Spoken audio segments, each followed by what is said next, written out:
चंदनपुर गांव में अर्जुन नाम का एक नौजवान किसान रहता था। शुरू से ही वह मेहनत करने से बचने की कोशिश करता और कुछ आसान सा रास्ता ढूंढ निकालता। उसके पड़ोस में एक बुजुर्ग किसान हरिराम रहते थे, जो बहुत ही ईमानदार और मेहनती भी थे। अर्जुन ने सोचा, मैं क्यों दिन रात खेत में मेहनत करूं, क्यों न कुछ चालाकी की जाए। एक दिन वह हरिराम जी के खेत में रात को चुपचाप घुसा और कुछ तैयार अनाज की बालियां काट कर अपने घर ले आया। अगली सुबह हरिराम ने देखा, लेकिन कुछ नहीं कहा। ये सिलसिला कई दिनों तक चला। अर्जुन ने सोचा कि उसकी चालाकी काम कर रही है और अब तो उससे कुछ करने की ज़रूरत भी नहीं है।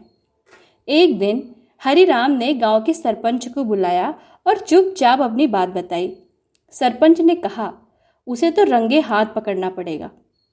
अगली रात में जब अर्जुन फिर से खेत में गया तो सरपंच और गांव वाले पहले से ही पेड़ों के पीछे छुप गए थे और जैसे ही अर्जुन ने अनाज काटना शुरू किया, सब लोग बाहर निकल आए।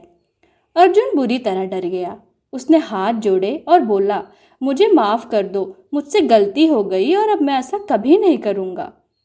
हरिराम ने कहा, बेटा, अगर तुम उतनी ही मेहनत अपने खेत में करते जितनी चालाकी में कर रहे थे तो तुम्हें आज और किसी के खेत में आके चोरी नहीं करनी पड़ती।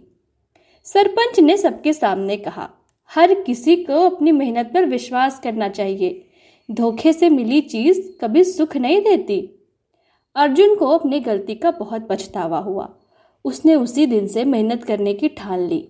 कुछ महीनों में उसका भी खेत हरा भरा हो गया और अब वह गांव में एक ईमानदार किसान के रूप में जाना जाने लगा।